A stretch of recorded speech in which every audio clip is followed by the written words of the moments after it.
Many of you have probably experienced a sinus infection. It's one of the most common conditions. A sinus infection, also known as sinusitis, is the inflammation or swelling of the tissues lining your sinuses. The small air pockets behind your forehead, your nose, your cheekbones, and in between your eyes. It can develop after a cold, the flu, or even just an allergic reaction.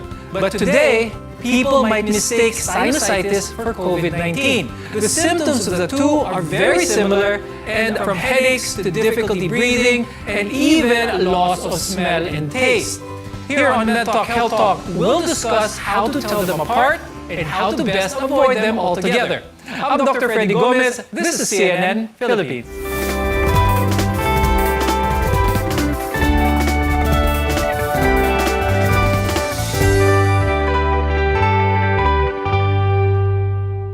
Sinusitis and COVID-19 are two conditions that have very similar warning signs. Today, we'll help you tell the difference. We'd like to welcome our guests for today. With us is Dr. Paulo Katindig. He's an ENT head and neck surgeon and rhinologist from the Makati Medical Center. Also with us is Dr. Elmer Angus. He's a family medicine specialist and past department head of community and family medicine at Manila Doctors Hospital. Ngayon, bago natin pag-usapan ang pagkakaiba ng sinusitis at COVID-19, pag-usapan muna natin kung ano ba talaga ang sinusitis. Dr. Paulo, could you tell us more about what this is? Sinusitis per se is the inflammation of the sinuses or lining of our paranasal sinuses. Basically, we have our maxillary, the one that's located here in the front, and in between our nose, that we call the ethmoids, the one behind our nose, our sphenoid, and the one at the topmost portion is our frontal sinuses. So if you have an inflammation of these areas, we call it collectively as your sinusitis. However, sinusitis per se is not really just the sinuses. Now we call it as rhinosinusitis because most of the time it's not only the sinus that's got infected, even the internal lining of the nose has got inflamed. That's why it would come up with sinusitis as well. Sinusitis or rhinosinusitis is actually a very common condition, and there are different types that can range from acute to actually chronic. Dr. Paulo, what are some of the types of sinusitis na pwede ma-experience ng mga tao? Patient would have symptoms such as facial pains, nasal obstruction, anterior and posterior post-nasal drips, and the patient would have reduced in smell and in pain. So usually these symptoms would last, depending if it is acute, less than 12 weeks, but if it is chronic, more than 12 weeks in duration. Acute sinusitis, as mentioned by Dr. Paulo, has a short duration. It can last anywhere from around 2 to 4 weeks. Pero, Dr. Elmer, ano ba talaga ang ibig sabihin ng acute at bakit nangyayari itong klaseng condition? Acute meaning between 1 to 2 weeks, no? Usually viral yan. And then when it is already more than 2 weeks, abot siya ng 4 weeks, bacterial na po yan. So, subacute naman, after that, kung lalampas pa, it may come up to 3 months, no? And then, pag lampas pa niyan, it will be a chronic already, usually more than 3 months na. I'd like to focus for this episode on the acute rhinosinusitis because dito pwede magkaroon ng similar symptoms with that of COVID-19. Dr. Paulo, when it comes to acute rhinosinusitis, let's remind our viewers again kung ano ang pwede nilang maramdaman. For acute rhinosinusitis, patient can have, again, nasal obstruction, facial pains, nasal discharge. Patient can also have loss of smell, decrease in sense of smell as well. So let's talk a little bit more about some of the conditions that could develop into a sinus infection. But I'd like to talk about certain things. For that matter, a deviated nasal septum, or ito yung pagkatabingi ng ilong, hindi siya diretso. Dr. Paulo, how can this contribute to someone having acute rhinosinusitis? When we look at the patient's CT scans, some patients would complain of, again, nasal congestion, some patients would not. But in reality, hindi naman talaga siya diretso-diretso. There are some instances that your nasal septum can be really deviated.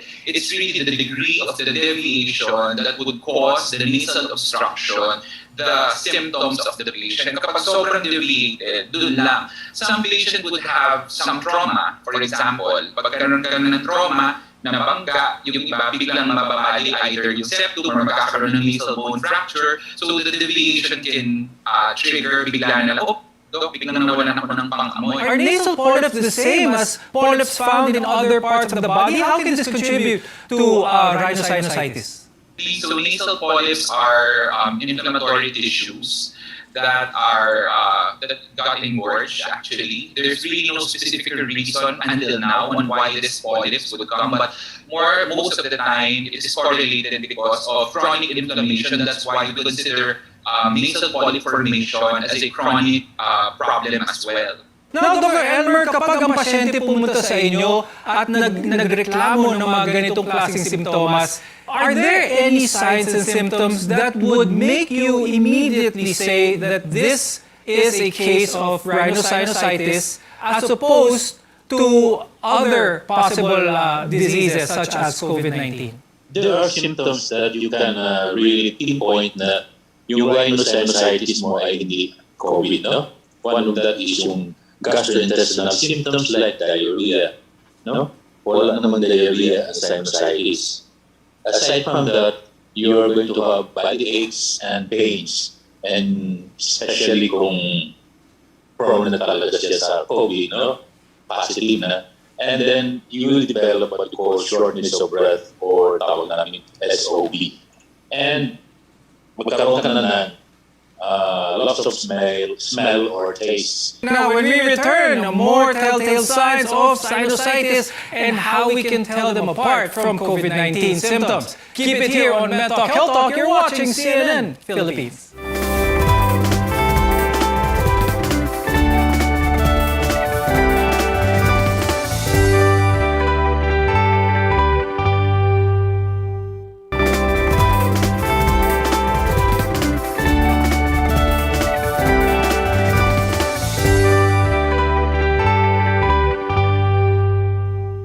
I'm Dr. Freddy Gomez, and welcome back to Med Talk Health Talk, where your health comes first. Overlapping can make it hard to tell if you have COVID-19 or rhinosinusitis infection. Here on the program, we'll help you tell them apart. I'll go with Dr. Elmer on this one. Pinag-usapan natin yung mga simptomas that are shared between COVID-19 and rhinosinusitis. Let's review here in particular itong nasal congestion. Is this a common symptom with COVID-19 and rhinosinusitis? Runny nose, or what we call the so-called congestion of the nose, common yan sa rhinosinusitis. Same time, meron din yan sa COVID-19. A lot of people now are really worried, especially it's the pandemic, we have different variants. Any sort of symptom may make them think that it is already COVID-19. I'll go with Dr. Paulo on the next one. And it's quite common nowadays that people with COVID-19 say that they lose their smell, as well as humihina or nawawala yung panlasa nila. And this is also a shared trait with someone who is experiencing rhinosinusitis. But Dr. Paulo, can you help us distinguish how one would think of one disease as opposed to the other? For patients with sinusitis, more likely patients with chronic rhinosinusitis. So patient even before the advent of COVID-19, even pre-pandemic, patient would always complain of, lagi naman akong sinisipon tapos the patient would tell us, paulit-ulit, tapos lagi nawawala yung pangamoy ko, babalik, nawawala, bumabalik. No? So that's one category that clinically, more likely, the patient had chronic sinusitis even before. Now, if it's a new onset, that the patient would have fever, cough, runny nose, sore throat, aside in a new onset of anosmia or nagwala ng pangamoy and panglasa, then probably that's the time to investigate. Now, Dr. Elmer, let's remind our viewers again some of the symptoms ng COVID-19 na nakikita lang or very likely na nasa COVID-19 lamang. There are symptoms that are found in COVID-19. Like this is not associated with sinusitis. Yung shortness of breath, yung body aches and pains, sa COVID yan. And of course, meron loss of smell and taste, Earlier you mentioned the symptom of facial pain that is very characteristic of someone with rhinosinusitis. Now, can someone who is experiencing rhinosinusitis also feel symptoms that of the flu, body aches and pains, the very generalized feelings of the flu that can make them think twice whether this is just a case of rhinosinusitis or if this is warranted to be tested for COVID-19? So aside from the facial pains, the patient would have anosmia and the patient would develop cough, sore throat, then more likely I would link on more on mag-isip ako na more likely baka COVID-19 ito rather than just acute sinusitis. But if the patient would just complain of facial pains alone, then runny nose, then more likely it can be just acute sinusitis. Now, like any infection, sinusitis can also contribute to a weakened immune system. And with COVID-19 still around, it's vital to keep healthy as well as protected. Dr. Elmer, can rhinosinusitis or sinusitis evolve into COVID-19? I have sinusitis at the same time, nagkaroon ako ng COVID, no? But first, you have to think of the symptoms kung kailan sila first nag-appear, no? You are going to have severe symptoms kung magkaroon ka ng COVID, like 20% of them will have severe symptoms, whereas the sinusitis infection, usually kung viral ang infection or post noon, it will just go away. And complications will only sit in kung late na or usually bacterial na yung mga causes nila. Okay. So, yun ang other ways to differentiate sinus infection and COVID-19. Now, Dr. Paolo, I'd like to ask, for those diagnosed cases naman of allergic rhinitis, sanay na sila with the symptoms of allergic rhinitis. But is it possible that they could have very mild symptoms of COVID-19 already, that they think that they are just having another bout of allergic rhinitis? Currently, there are patients who are asymptomatic or with just mild symptoms that can really na masasabi na, pwede palang COVID-19. So we just stick to the, again, history, background of the patient, like what you've mentioned, history of exposure to COVID-19 patients before or in the household. At the same time, another is an important history of patients who had the same characteristic of symptoms within the household. Dr. Elmer, my question for you is, when do we need to visit a doctor or hospital for proper testing? In case that you have COVID-19, you have to go for COVID tests right away to be sure if the symptoms are due to COVID and not for other illnesses. Then stay at home while you are waiting for the release of the tests. If you're feeling symptoms after a short break, we want to be your partner for a lifetime of good health here on MedTalk Health Talk. Stay with us on CNN Philippines.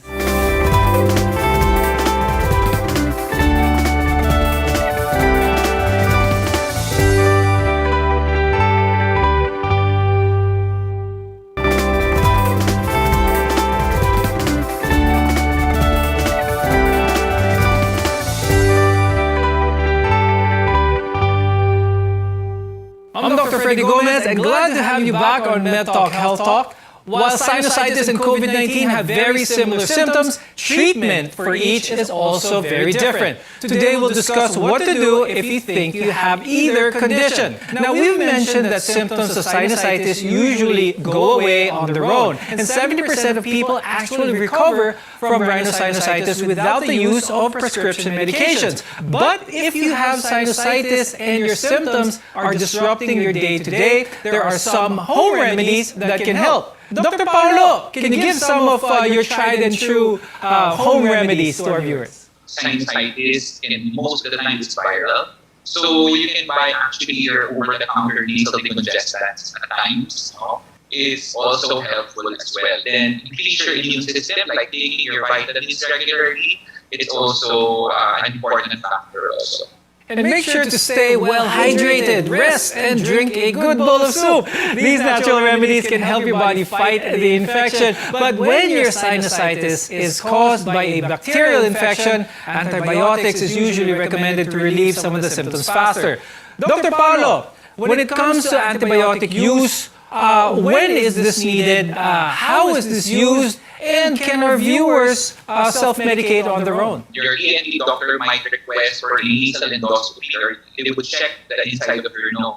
So aside from the usual, the typical symptoms of facial pains and discharge, your doctor wanted to check the patency of your osteomeatal or your meatus, and then check if there is pus running down it. So kung may nana na lumalabas na doon sa loob ng ilong, more likely this is bacterial in nature. That's why we start on patients on antibiotics already. I would really not advise patients on the early phase of their disease to start agad ng antibiotics. No? So if you had symptoms of more than a week and the pain is there and you would see yellowish discoloration of your discharge, then probably that's the time you go and seek your nearest health clinician and have a check. Now, Dr. Paulo, pwede ba umabot sa punto na surgical na ang treatment na kailangan for rhinosinusitis? So for chronic cases of sinusitis and patients who had nasal septal deviation, nasal polyps, and for kids with chronic rhinosinusitis, you usually advise for surgery already. Like what we call the functional endoscopic sinus surgery, and we remove the polyps or the obstruction that causes the inflammation of the sinuses. And during the surgery, we clean already the sinus areas. Now, going back to COVID-19, there are many disputed claims on how to treat it, from antiviral medicines to active vaccines. But we can't stress enough that testing for the virus and consulting your doctor are the most important first steps before treatment. Now, Dr. Elmer, can you walk us through what we need to do if we suspect that we have COVID-19? One, you can do the test for COVID. Number two, while waiting for that, you quarantine yourself. No? Ito kasi tinatawag natin patient focus, no? Na management. No? So, we have to let him be quarantined and then wear masks, no? As well as you have to stay 6 feet away from other persons, the so-called social distancing natin. Now, Dr. Paulo, itong mga home testing kits, I know you're an advocate of the PCR, of course, it's the gold standard, but these home testing kits, what's your advice to the viewers? Is this something that they should rely on? Actually, there is some guidelines already released by the Department of Health regarding to this rapid antigen test kits. And I think they released 3 accredited rapid antigen testing kits that is readily available for use. So I think this should be used with just prudence, especially for clinicians who had for us ENTs most especially, who's been seeing patients regularly with nasal complaints. I think it's an added protection for us doctors as well to test our patients who had these symptoms in our clinics. Dr. Paulo, can you share with us why and how vaccines can help? So for these vaccines, again, for those patients that doesn't have the infection, hindi pa nagkakaroon ng infection, our goal is for us to be inoculated with the virus, no, yung dead virus na tinatawag natin. So for us to develop the antibody against this virus. While COVID-19 is still very much around, protect yourself and your loved ones from it, as well as sinusitis and many other diseases by following the standard safety protocols. Wash your hands frequently, wear a mask, and practice proper social distancing. Those are the basic ones, but they are still very important. I'd like to thank ENT head and neck specialist and rhinologist Dr. Paulo Katindig and family medicine specialist Dr. Elmer Angus for being with us on today's episode. We hope our conversation was very helpful to our viewers. Choose well and choose to be healthy. I'm Dr. Freddy Gomez, and we'll see you again next time. Stay safe, everyone.